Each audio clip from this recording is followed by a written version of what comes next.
preeclampsia grave, ¿ya? Preeclampsia grave, preeclampsia con criterios de gravedad. Porque la preeclampsia grave convulsiona a cualquier rato y se complica con eclampsia. Porque la preeclampsia grave termina siendo de PPNI óbito fetal. Porque termina siendo falla multiorgánica, porque termina muriendo la madre por ACV hemorrágico, por edema agudo de pulmón. Entonces piensen, ¿no?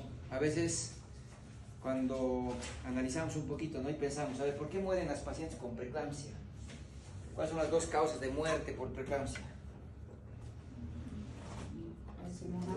ACV, muy bien. ACV hemorrágico, ¿no ven?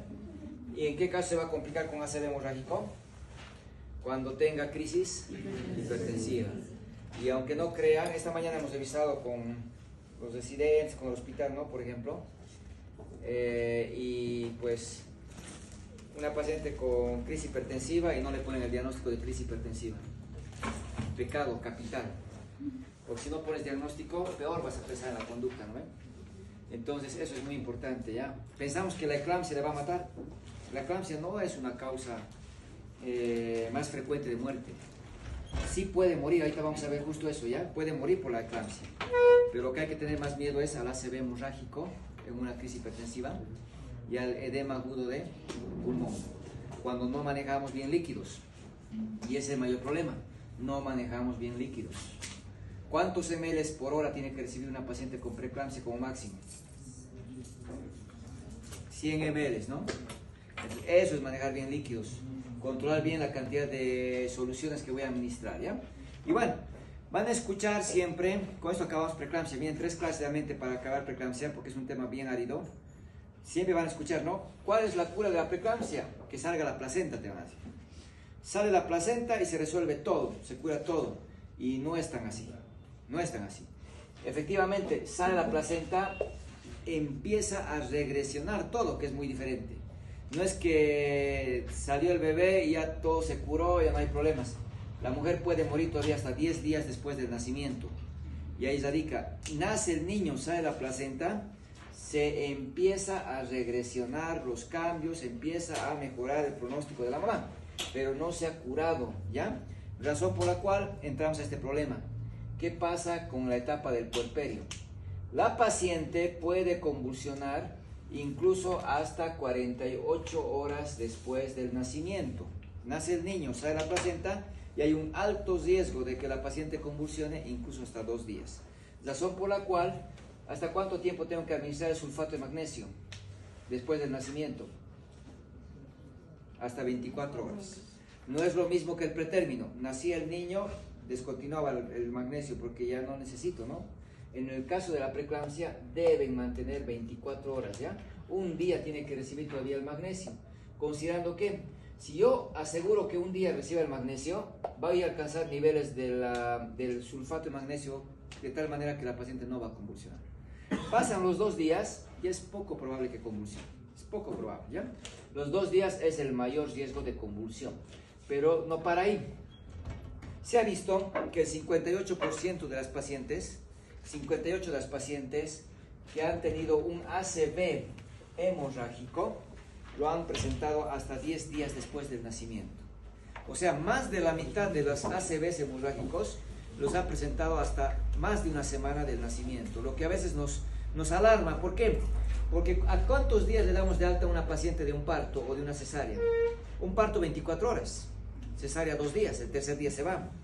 Y si yo decidí finalizar el embarazo de una preeclampsia por cesárea, le voy a tener 3 días, ¿no? El tercer día le voy a dar de alta. ¿Y qué tal si en la casa termina con un ACV y se me muere?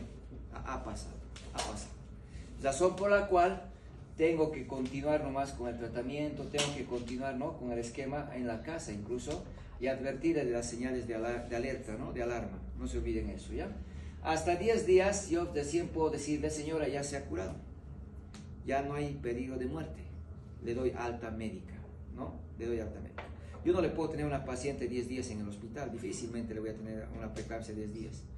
Pero el alta médica lo tengo que hacer sí o sí a los 10 días. Por tanto, hay que alertarle, ¿no? Un parto no se puede ir a 24 horas en una preeclampsia. ¿Por qué? Hemos dicho que 2 días tienes riesgo de convulsionar. Entonces esos 2 días yo lo tendré en el hospital controlándole. Cumple sus 2 días, el tercer día le doy de alta, al parto. La cesárea, de manera similar, al tercer día ya le puedo dar de alta, ¿listo? No se olviden eso. Ahora, ¿se acuerdan con qué controlábamos la crisis hipertensiva? ¿Qué fármacos? Nifedipino, hidralazina, labetalol, ¿no es cierto? Labetalol.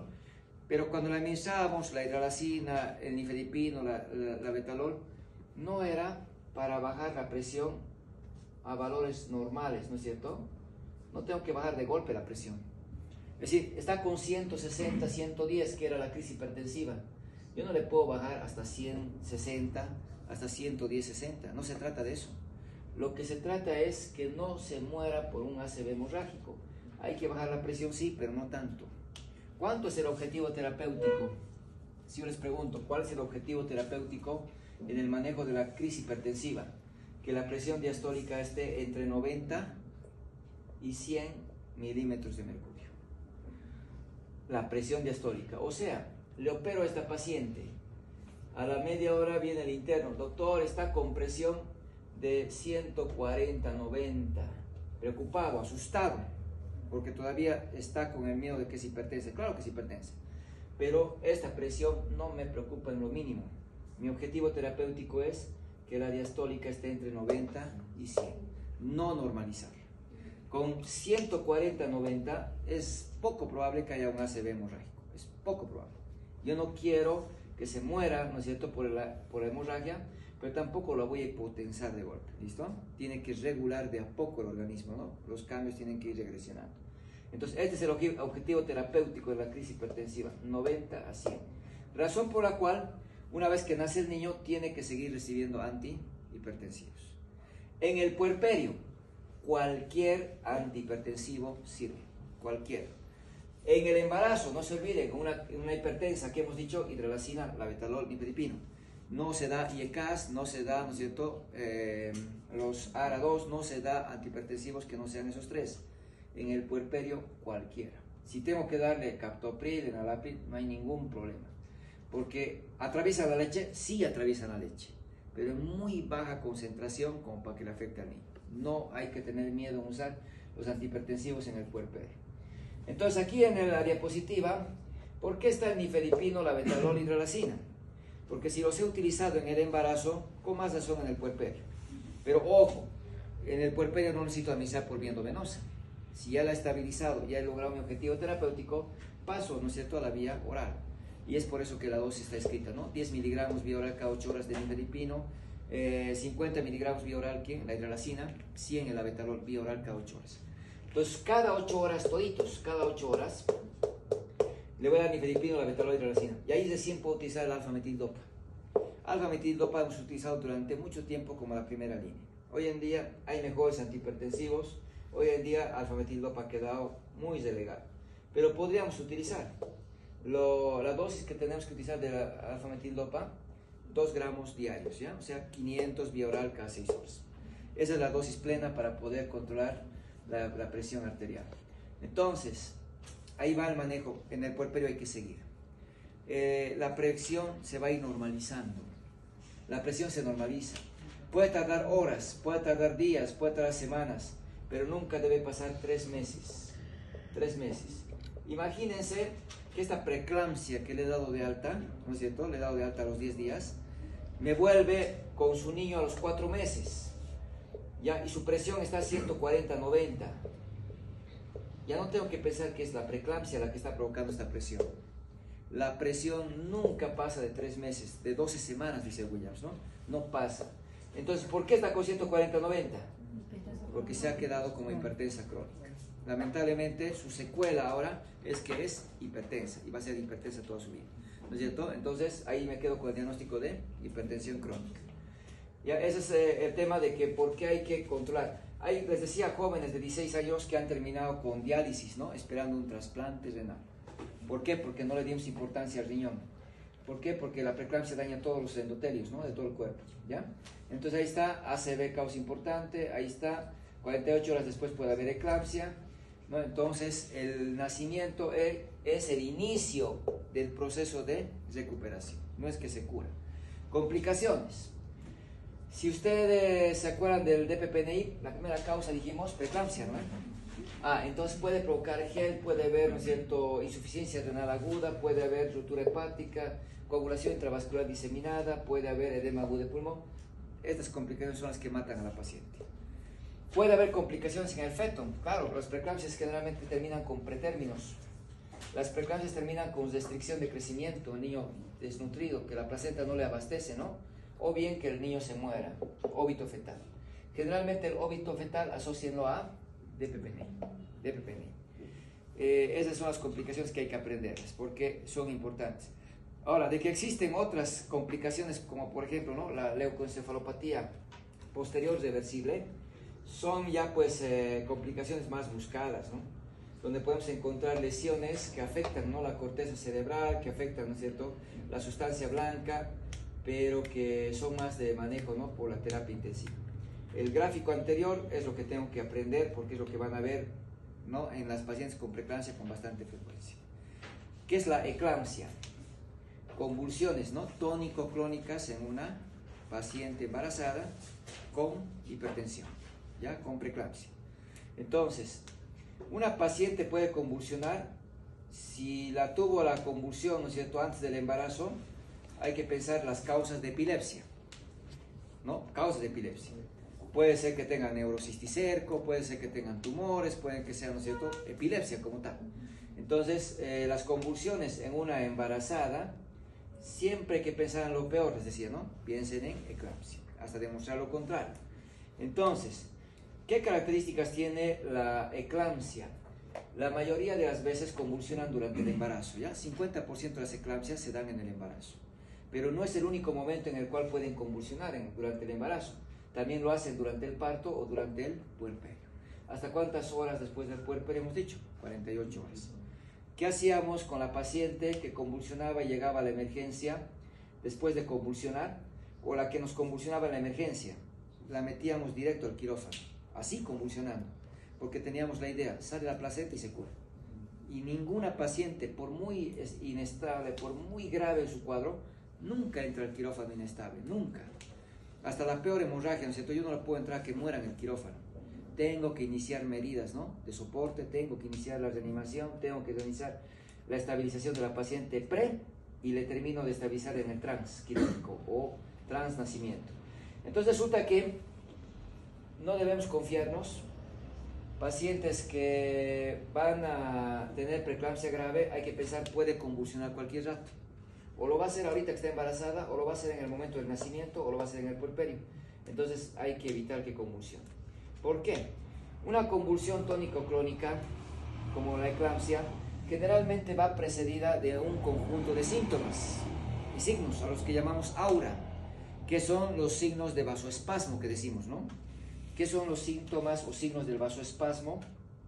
Pues son las manifestaciones ya neurológicas. ¿Se acuerdan? Cefalea, fotopsias, tinnitus, ¿no?, epigastralgia. Esos son los síntomas de mayor gravedad que ustedes tienen que pensar en una preeclampsia. Si una preeclampsia tiene esos síntomas, yo ya categorizo como una preeclampsia grave. Yo sé que la preeclampsia grave va a convulsionar cualquier rato. Por eso decimos inminencia de eclampsia. Te dicen, ¿qué síntomas constituyen la inminencia de eclampsia? Lo que hemos dicho, cefalea, fotopsias, tinnitus, ¿no es cierto?, y epigastralgia. Eso quiere decir que estoy con una preeclampsia grave y que cualquier rato va a convulsionar. Razón por la cual hay que asociar a peligro de convulsión. Pero ¿qué problema que convulsione? La convulsión generalmente en la eclampsia dura 1 minuto. Ese minuto no le está llegando oxígeno al feto. Puede provocar óbito. Ese minuto puede provocar, ¿no es cierto?, complicaciones asociadas como la crisis hipertensiva y asociarse a un DPPNI. Hay que tener presente eso.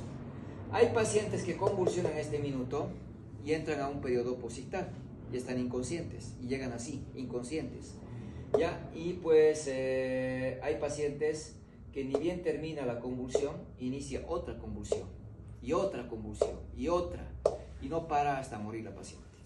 ¿Cómo saber que mi paciente va a convulsionar una sola vez y la voy a tener después posictal para poder estabilizarla? O que esa paciente no me va a dejar de convulsionar y va a entrar a un estatus convulsivo hasta su muerte. Imposible saber. Razón por la cual no debo dejar que la preeclampsia grave termine convulsionando. No debe haber eclampsia, ¿ya? Y eso cómo evitamos con el sulfato de magnesio. Esa es la mejor medida que tiene. Les llega convulsionando, no importa, magnesio. No solamente previene, sino hace que deje de convulsionar. Entonces, eso es lo más importante que hay que recordar de la eclampsia. ¿Qué pasa en una paciente que ha convulsionado? Por ejemplo, llegan a la emergencia, como les decía, en periodo posictal, y nos dice el esposo, le ha dado ataque, doctor, ahora no despierta. Claro, está en un periodo posictal, está somnolienta o está inconsciente. Si usted agarra el ecosoma y escucha, va a encontrar bradicardia. Esa bradicardia es común en una eclampsia, ¿ya? Por el periodo de hipoxia que ha vivido el feto durante la convulsión. ¿Qué tengo que hacer? Monitorizar, colocándole a la paciente en decúbito lateral izquierdo, colocándole oxígeno por puntas nasales, ¿no? 5 litros por minuto o máscara. Esa es la medida más importante para que le llegue más oxígeno al bebé. Si en 5 minutos la fetocardia no mejora y se queda, póngase con 100 por minuto, ya digo, esta frecuencia cardíaca no es por la eclampsia. Ahora mi paciente debe estar cursando otra complicación, DPPNE. Y ahí tengo que decidir entrar a operar, ¿no es cierto?, para evitar que se muera el bebé, porque ahora está con una complicación que mata a los bebés, DPPNE.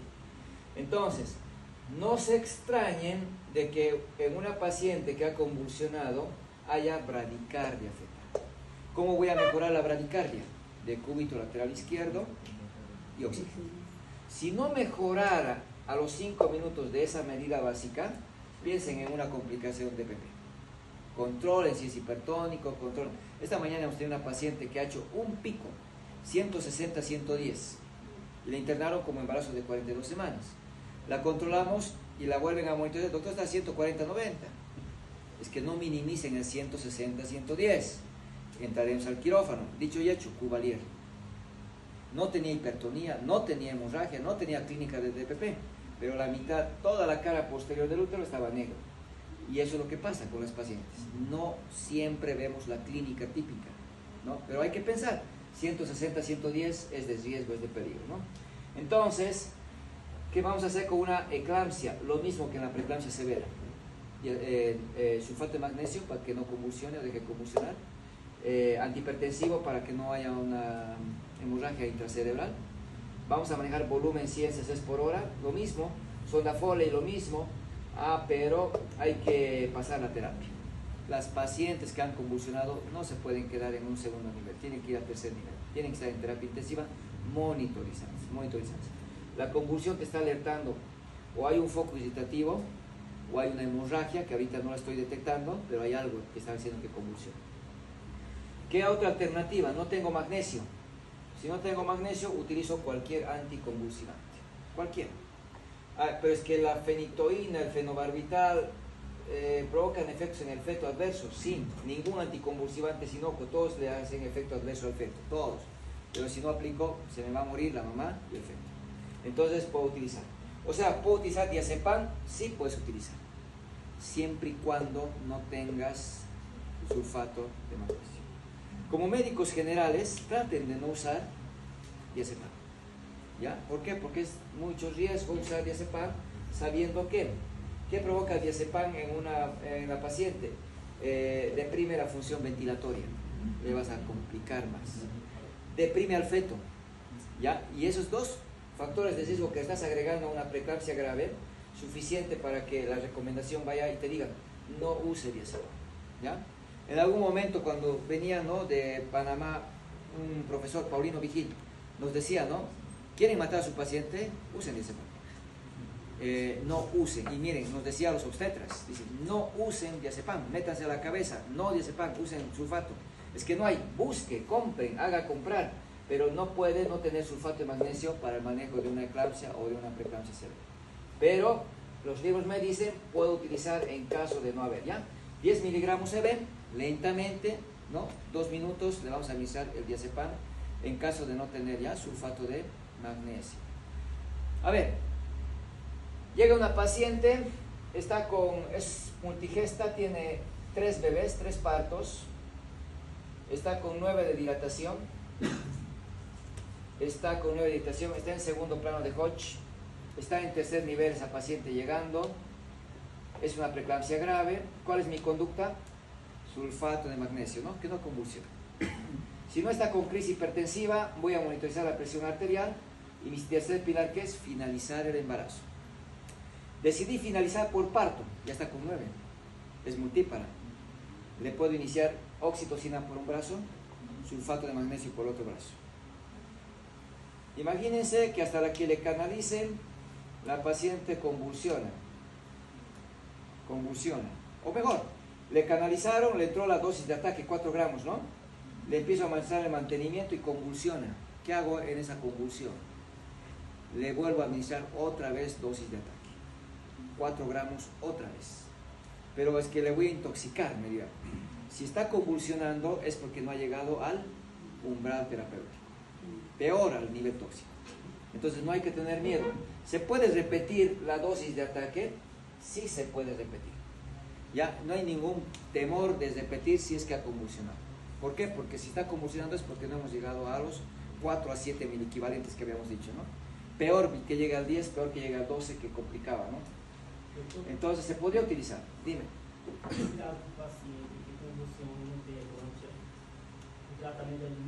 En caso de que convulsione, ¿qué?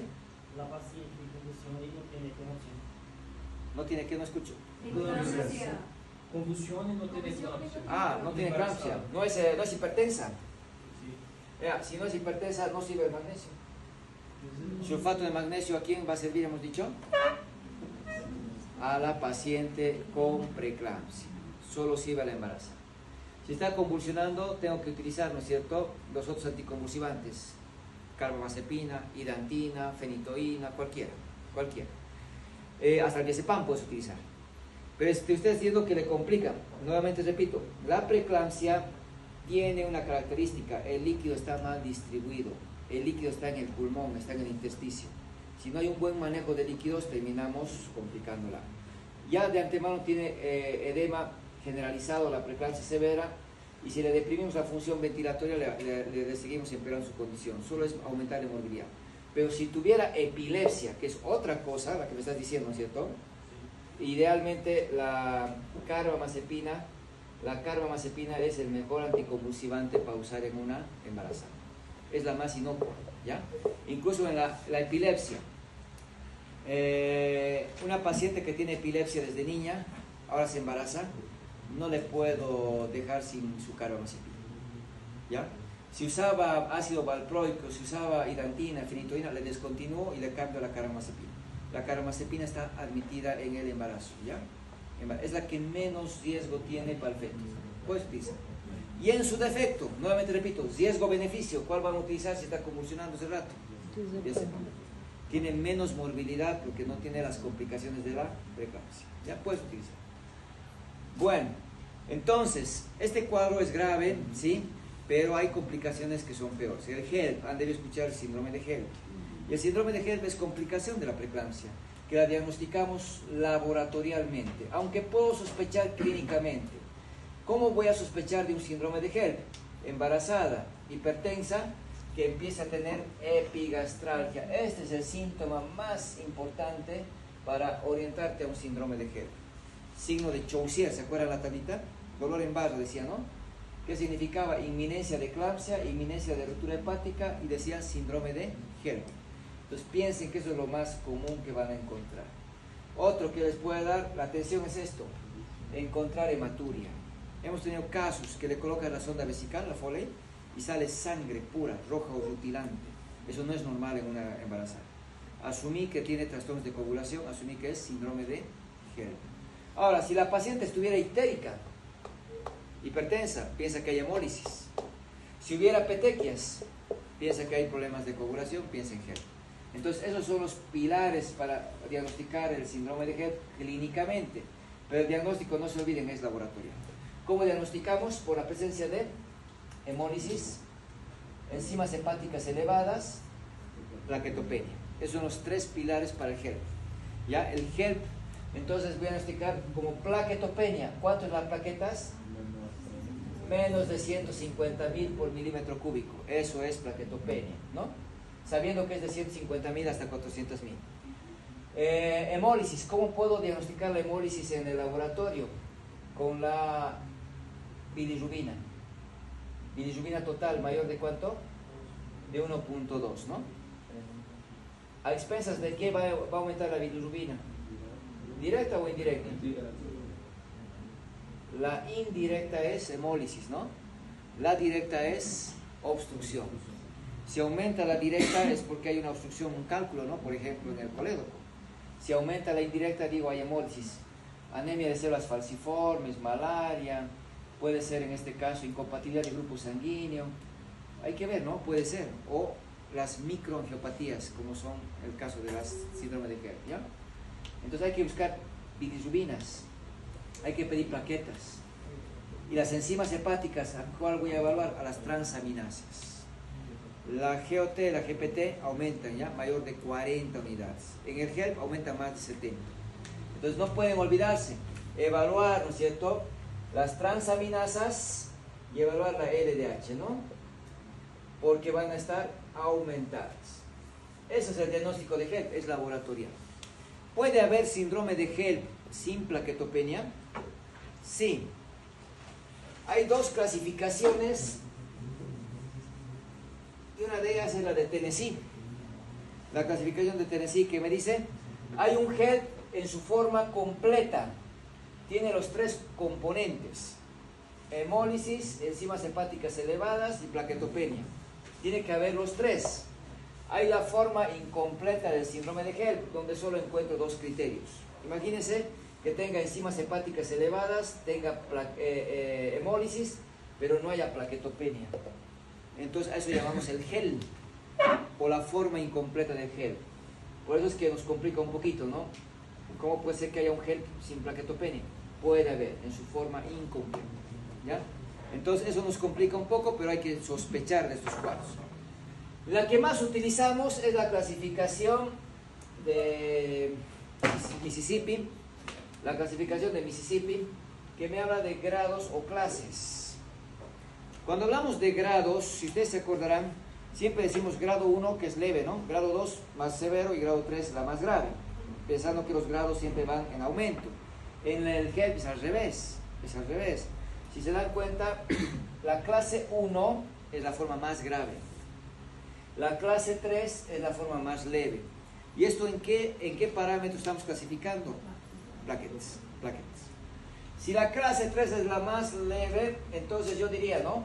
Plaquetas desde menos de 150.000 hasta 100.000 plaquetas por milímetro cúbico. En cambio, la clase 2 va desde menos de 100.000 hasta 50.000 por milímetro cúbico. En cambio, la clase 1, que es la forma más grave, menos de 50.000 por milímetro cúbico. De tal manera que la clase 1 es la forma más grave, ¿no es cierto? Donde ya pensemos que con esas plaquetas la paciente sangra, ¿no? Por todo lado. Les decía, si hago una cesárea, todo corte que haga, sangra y sangra y sangra, ¿no? Es el mayor problema de estos pacientes, ¿no? El sangrado que es en napa, el sangrado que yo no puedo cohibir, ¿no? Porque es en todo lado que va a sangrar. Me hace un sit y ahí nos complicamos, ¿no? Bueno, entonces, un signo muy característico en la química sanguínea, en el frotis de sangre, es encontrar, ¿no es cierto?, fragmentos de eritrocitos, porque se han destruido, la hemólisis. A eso llamamos esquistocitos. El encontrar esquistocitos ya es un signo característico ¿de quién? Del síndrome de HELP. Y eso en el laboratorio, en un examen en gota, ¿no?, en fresco, se va a observar, ¿ya? Fragmentos de eritrocitos. Bueno, es lo más importante. El manejo del HELP no vamos a profundizar. Lo mismo que en la preeclampsia severa, evitar que convulsione, tratar la crisis hipertensiva, sonda vesical, control estricto, ¿no?, de los líquidos y finalmente interrumpir el embarazo, ¿no? Todo tiene que ir regresionando. ¿Le puedo administrar plaquetas? Sí, eso lo van a hacer en tercer nivel, ¿no es cierto? Pero entonces, ¿qué más podemos hacer? Administrar betametasona. Betametasona, 12 miligramos, no, perdón, no es 12, es 10 miligramos. 10 miligramos intramuscular, cada 12 horas, 3 dosis. ¿ya? Esto no es para madurar el pulmón del feto, esto es para mejorar el recuento de plaquetas. Muchos te van a cuestionar, te van a decir, pero los corticoides aumentan la presión arterial. Y sí, aumentan la presión arterial. Pero no se olviden que hemos dicho que ni la dexa ni la betametasona tienen un efecto, ¿no?, mineralocorticoide marcado. Por tanto, no me aumentan la presión de riesgo, ¿no? Más por el contrario, se ha visto que aplicando esta dosis de betametasona, de dexa, van a corregir, dexametasona, 10 miligramos intramuscular cada 12 horas, mejora la cantidad de plaquetas. Por tanto, necesita menos transfusión. Ningún acto transfusional está libre de riesgo, ninguno, porque sensibilizamos a las pacientes. Lo mejor es no transfundir. Entonces mejoramos el recuento de plaquetas y así no necesitamos transfundir. Y si lo hacemos, necesitaremos menor cantidad, ¿no? Entrar más a detalle no es objetivo de la materia, pues es lo más importante que hay que